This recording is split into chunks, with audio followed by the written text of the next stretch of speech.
Bienvenue à tous pour suivre avec nous ce nouveau numéro du Focus de la semaine consacré aux faits saillants de l'actualité nationale, régionale, sans oublier l'actualité internationale. Dans l'actualité nationale, il y a cette élection de Mahmoud Ali Youssouf au poste de président de la Commission de l'Union africaine. Et bien, suite à son élection à la Commission de l'Union africaine, une réception a été organisée en son honneur à l'ambassade de Djibouti à Addis Abeba.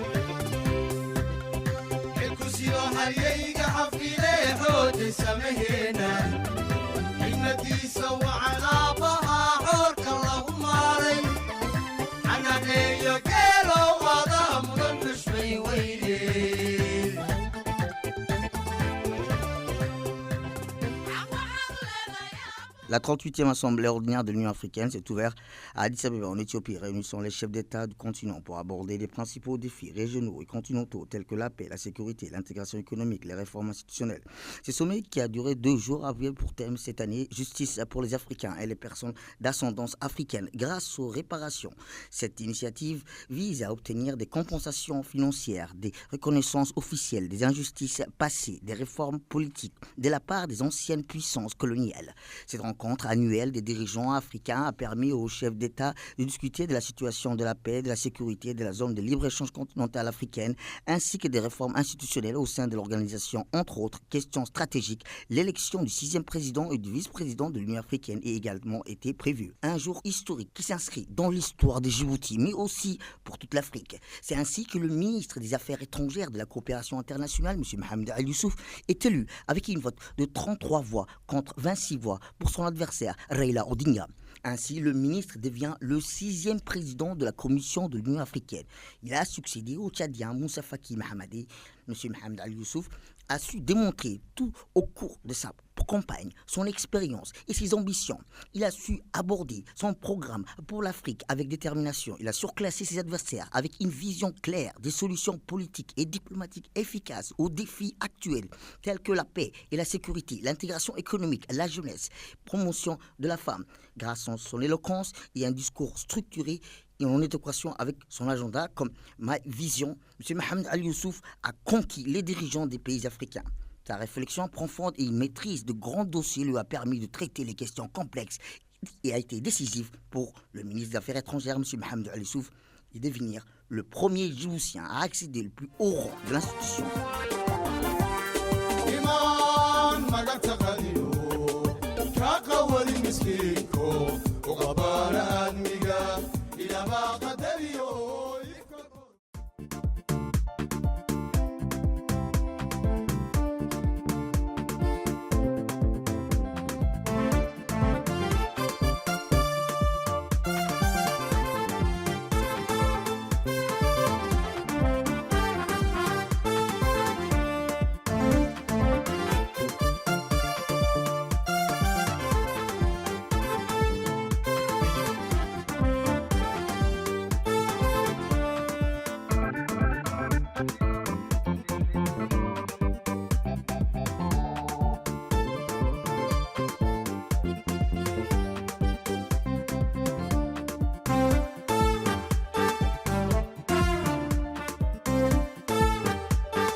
geesiga waxgaradkee kaygiyo dadweynaha kuusha u horseede gaarsiiye nabado geela soo dhowow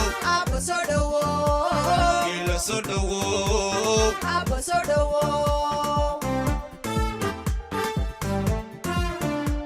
geesiga waxgaradkee kaygiyo dadweynaha kuusha u horseede gaarsiiye nabado ila soo dhawow Abba soo dhawow ila soo dhawow Abba soo dhawow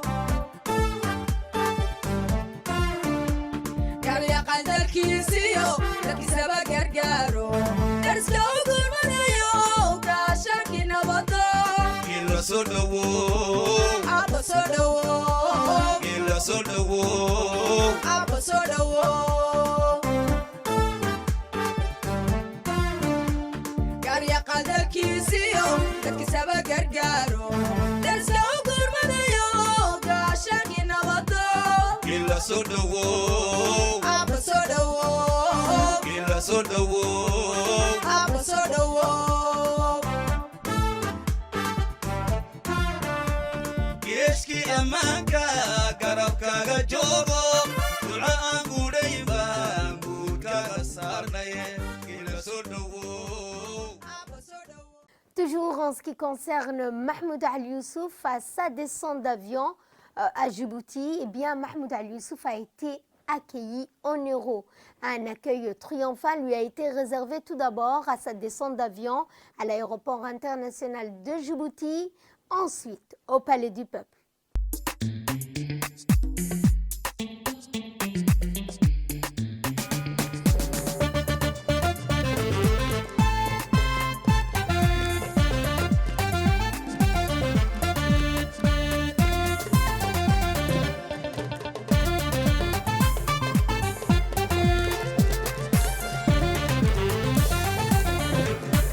geediga hayaankeena C'est une consécration historique. Djibouti a écrit une nouvelle page de son histoire diplomatique. Le président de la République, son Excellence Ismaël Omar Guelleh, accompagné de Mohamed Al Youssouf, tout juste nommé à la tête de la Commission de l'Union africaine, a regagné la capitale, accueilli en triomphe par une nation en liesse. L'instant était solennel. Sur le tarmac, une haie d'honneur s'est dressée dans une discipline impeccable, tandis que les premières notes de l'hymne national résonnaient avec une intensité inédite. La symbolique était forte. Ainsi, chaque battement de tambour, chaque salve d'applaudissements scellait une nouvelle ère, celle où Djibouti s'impose non plus comme un acteur discret, mais comme une voix de premier plan dans les arcanes de la diplomatie africaine. Si l'émotion était palpable sur le visage du chef de l'État, elle traduisait aussi la fierté d'un parcours méthodique et patient qui aboutit aujourd'hui à une reconnaissance continentale. En effet, derrière cette nomination, il y a des années de positionnement stratégique, d'alliances tissées avec finesse, une diplomatie fondée sur la stabilité et la médiation. Mohamed Al Youssouf, figure incontournable du dispositif diplomatique djiboutien depuis 2 décennies, incarne ces stratégies et trajectoires ascendantes qui a permis à son pays de se hisser au sommet des décisions africaines. Son apparition devant les officiels et les citoyens venus en masse fut le point culminant d'une cérémonie où chaque détail semblait empreint de signification. Au rythme des percussions, des danses traditionnelles, Djibouti a célébré non seulement une victoire politique, mais aussi l'union indissociable entre modernité et tradition, entre ancrage national et ambition continentale.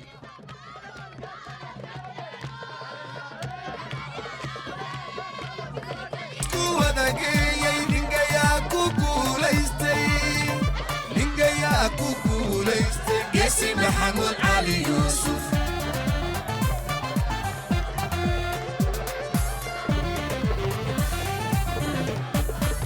gula mahadiyey golayrax wagadeniyey golayrax waan gabyay nagu garweyaaney golayrax guusha qarankeenu golayrax maanta uu gaadhay golayrax dhaxalgal weeyaaney golayrax geliya taariikhda.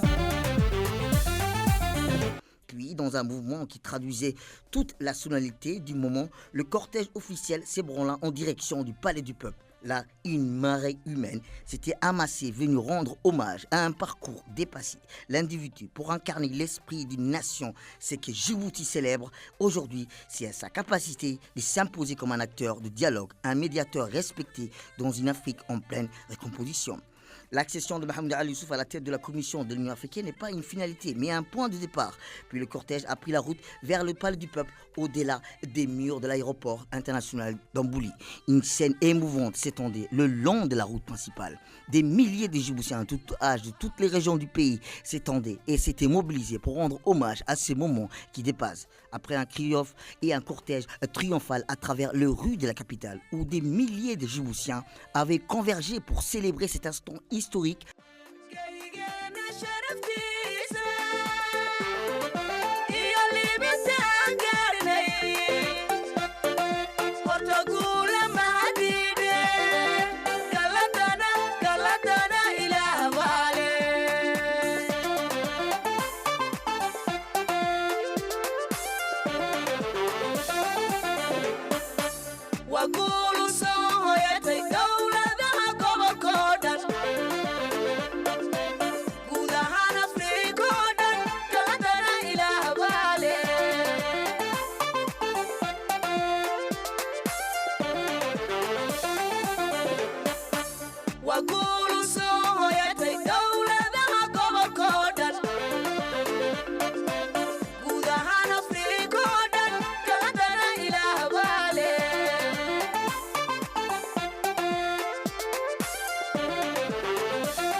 golaha midowga afrikiyo sow jabuuti guudka uma bixin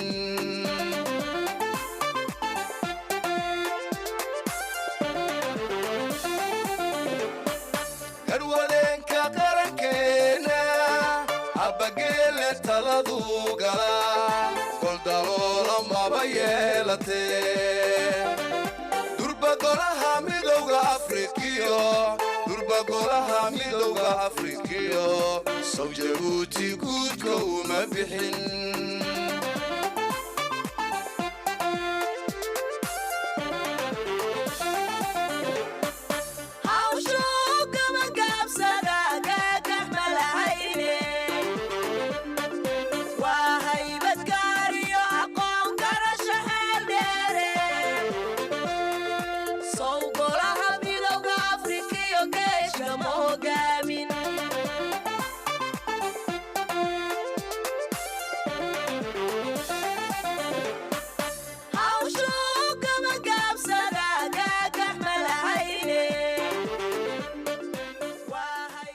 Le président de la République, son Excellence Ismaël Omar Guelleh, accompagné de Mohamed Ali Youssouf, atteignait enfin le Palais du Peuple. Ce bâtiment emblématique, témoin des plus grands moments de notre histoire nationale, accueille aujourd'hui une scène qui transcendra les générations futures. À leur arrivée, une atmosphère électrique régnait déjà sur l'esplanade. La première dame, Mme Khadra Mohamed Haïd, rayonnante d'une fierté partagée par tout le peuple, était présente pour accueillir chaleureusement le président de la République et le mentor et son protégé. À ses côtés s'était née toute la classe politique du pays, unissant leur voix dans cette journée mémorable où Djibouti s'est hissé encore le plus haut sur la scène africaine. Cette présence massive d'autorités nationales symbolisait l'unité d'un pays derrière ses dirigeants, une solidarité qui fait écho aux valeurs fondatrices de notre indépendance. Le président de la République et Mohamed Ali Youssouf, désormais porteur d'un destin continental, s'avancèrent alors vers l'esplanade où une foule immense venue de tous les coins du territoire les attendait avec patience. Ce visage illuminé par la joie, des chants retentissants, des acclamations nourries, chaque battement de tambour, chaque note musicale semblait raconter l'histoire d'un peuple fier de voir l'un de ses siens propulsé à la tête de la Commission de l'Union africaine. Dans le reste de l'actualité, il y a cette mission de travail de M. Ilyas Moussa Dawalé, ministre des Finances, qui s'est rendu en Turquie. De quoi était-il question? La réponse dans cette séquence. La République de Djibouti et la Turquie ont réaffirmé leur volonté de renforcer leur coopération stratégique à l'occasion d'une visite officielle à Ankara d'une délégation djiboutienne dirigée par M. Ilyas Moussa Dawalé, secrétaire général du Rassemblement populaire pour le progrès et ministre de l'économie et des finances chargé de l'industrie. S'est entretenu avec des experts de la prestigieuse fondation turque SETA, Foundation for Political, Economic and Social Research. Cette rencontre qui s'inscrit dans une dynamique plus large de partenariat entre les deux pays constitue une étape significative dans la construction d'un axe stratégique stratégique commun pour la région de la Corne d'Afrique. La CETA, institution de recherche reconnue pour son influence sur les décideurs politiques turcs, a accueilli la délégation djiboutienne sous la houlette de son directeur général, le professeur Mohamed Atomer, accompagné de Tünk Demirtas, directeur des études africaines. L'institution, connue pour ses analyses approfondies sur les questions nationales, régionales et internationales, offre une plateforme idéale pour évaluer les relations bilatérales entre Djibouti et la Turquie, ainsi que les défis spécifiques auxquels fait face la Corne d'Afrique. Au cours de cette séance de travail, M. Doualé a présenté une analyse détaillée des opportunités et des enjeux liés à un partenariat entre les deux nations. Les discussions ont porté sur plusieurs thématiques clés, notamment le développement économique et la sécurité régionale, les implications géopolitiques de la présence croissante des puissances étrangères dans la zone. La délégation djiboutienne a également mis en avant les initiatives conjointes déjà engagées, telles que la modernisation du port de Doralé, les projets de coopération dans le domaine de l'éducation, de la santé et des infrastructures. Dans ce cadre, ils ont proposé des pistes de collaboration pour renforcer les capacités institutionnelles et économiques du pays, tout en appuyant ses efforts pour promouvoir la paix et la sécurité dans une région souvent marquée par des tensions. La compagnie de l'ambassadeur de Djibouti en Turquie, M. Adam Hussein Abdillahi, lors de cette réunion, témoigne de l'engagement diplomatique soutenu des deux parties. Il reflète également la volonté commune de bâtir une relation fondée sur des intérêts convergents et une vision partagée pour l'avenir de la Corne d'Afrique. Le ministre des Communications s'est rendu au Koweït pour une mission de travail. Le ministre de la Communication chargé des postes et télécommunications, M. Redouane Abdillahi Badon, a effectué une visite de travail au Koweït sur invitation de son homologue Abdurrahman Badah Abdurrahman Al-Moutairi, ministre de l'Information et de la Culture et ministre d'État chargé de la Jeunesse. Le ministre, qui était accompagné du directeur général de la radio-télévision de Djibouti, Abdi Jama, et de l'ambassadeur de Djibouti auprès du Koweït, M. Abdelkader Hussein Omar, a eu une réunion de travail avec la partie koweïtienne pour renforcer la coopération entre nos deux pays au niveau bilatéral. Les deux ministres ont également évoqué les voies et moyens de consolider la coordination de l'action arabe commune dans les domaines de la communication et de la formation. Durant cette visite, le directeur de la radio-télévision de Djibouti a proposé un projet de collaboration dans le domaine de l'audiovisuel, d'échange d'expériences avec le Koweït. Au marge de cette visite, le ministre Redouane Abdillahi Badon a participé à la cérémonie d'ouverture de la ville du Koweït, qui a été choisie comme capitale des médias arabes pour 2025 sous l'égide de l'émir du Koweït. Par ailleurs, le ministre Redouane a rencontré en aparté avec ses homologues de la Ligue arabe pour échanger sur des perspectives de développement et d'intégration des pays arabes. Le ministre a profité de cette occasion pour féliciter l'État du Koweït. Également, dans l'actualité, la CNSS a remis des clés de maison à ses employés les plus vulnérables. Une cérémonie de remise des clés de maison de la Fondation IOG Droit au logement au profit de 39 employés de la CNSS s'est tenue au siège de la CNSS, parrainée par le ministre du Travail Omar Abdi Saïd et c'est en présence du directeur général par intérim de la CNSS Abdelkader Dini ainsi que le directeur général de la Fondation IOG Droit au logement Mahmoud Ali Ousmane. Réunis pour l'événement dans la grande salle, le récipiendaire de clés de ces maisons au nombre de 39 sont essentiellement de vigiles pour la sécurité et de techniciennes de surface ou femmes de ménage. Ces employés sont le plus vulnérables aux yeux de la direction qui a voulu les décharger du poids de loyer en leur offrant une opportunité d'acquérir deux maisons au sein de la Fondation IOG Droit au logement. L'acquisition de ces maisons découle d'une convention d'accord entre la CNSS et la Fondation IOG. La CNSS a financé la construction de 139 maisons au sein de la Fondation. La joie a été à son comble lors de cette cérémonie. Les yeux pleins d'espoir de ses employés ne passaient pas inaperçus devant les objectifs de la caméra. Ainsi, cette cérémonie s'est ouverte avec la lecture du Saint-Coran et juste après, le série de discours ont commencé. En premier, le directeur général de la Fondation IOG Droit au logement qui a félicité la CNSS pour cette initiative. En sport, avec l'inauguration du tournoi de football à Mouloud. Après une tournée nationale qu'il a conduite dans les 5 régions du pays depuis le 21 janvier 2025, le ministre de l'Éducation nationale et de la formation professionnelle, M. Moustapha Mohamed Mahmoud, a clôturé son long périple dans les localités de Melouhlé, Bassidourou, dans la région d'Obok, de Sankal, à Bassidourou, à Dguénou, à Dadato, en passant par Galilée, Danan et Bahour. La tournée a permis l'inauguration de 27 établissements scolaires construits au cours des 3 dernières années, dont la majorité se trouve dans des zones reculées et difficiles d'accès. Elle illustre ainsi la détermination du gouvernement à garantir une éducation de qualité à tous les enfants du pays, quel que soit leur lieu de résidence. Aux côtés des autorités locales, des parlementaires de la région, de la représentante de l'UNICEF et de hauts cadres de son département, le ministre a inauguré l'école fondamentale, la localité côtière de Melouhlé. Cette école, équipée de panneaux solaires, comprend plusieurs 4 classes primaires, 2 collèges, un réfectoire pour assurer la restauration des élèves, ainsi que des logements pour les enseignants afin de garantir leur stabilité et leur engagement dans la durée. Ces infrastructures viennent répondre aux besoins des populations locales et s'inscrivent dans une démarche visant à offrir aux enfants des conditions d'apprentissage optimales.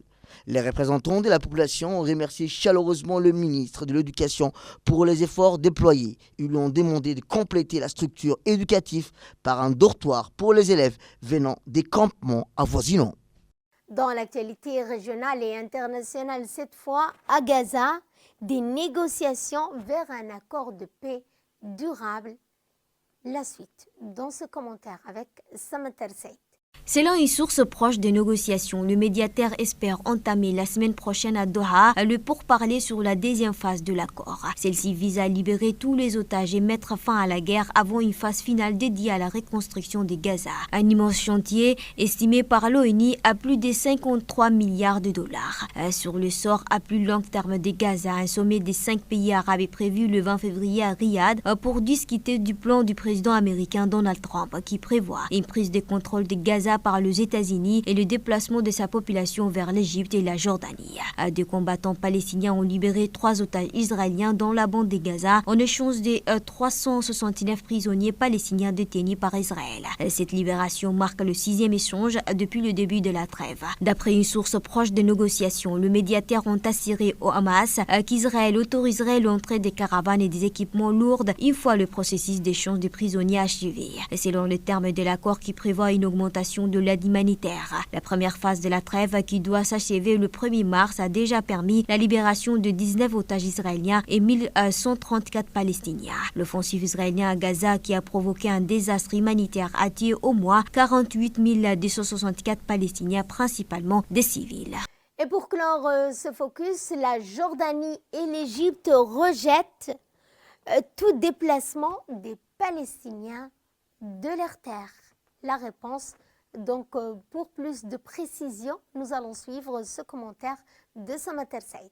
Le président égyptien Abdel Fattah al-Sisi a reçu le prince héritier jordanien Hussein Ben Abdallah au Caire pour discuter de la situation à Gaza. Cette rencontre a fait suite aux déclarations de Donald Trump qui a évoqué la possibilité de déplacer le Palestinien de Gaza. Le prince héritier de Jordanie a confirmé le soutien de son pays aux efforts égyptiens pour élaborer un plan de reconstruction de Gaza tout en s'assurant que le Palestinien demeure sur leur terre. Les deux dirigeants ont réaffirmé que la création d'un État palestinien basé sur les frontières de 1967 avec Jérusalem-Est comme capitale restait la seule garantie d'une paix durable et de stabilité au Moyen-Orient. Ils ont exprimé leur préoccupation face à l'escalade de la violence en Cisjordanie et aux attaques contre le lieu saint à Jérusalem. L'Égypte accueillera un sommet arabe d'urgence le 27 février pour discuter du développement en cours dans le territoire palestinien. Et c'est ainsi que se referme ce focus de la semaine. Merci à vous de nous avoir suivis. Excellente fin de semaine à toutes et à tous.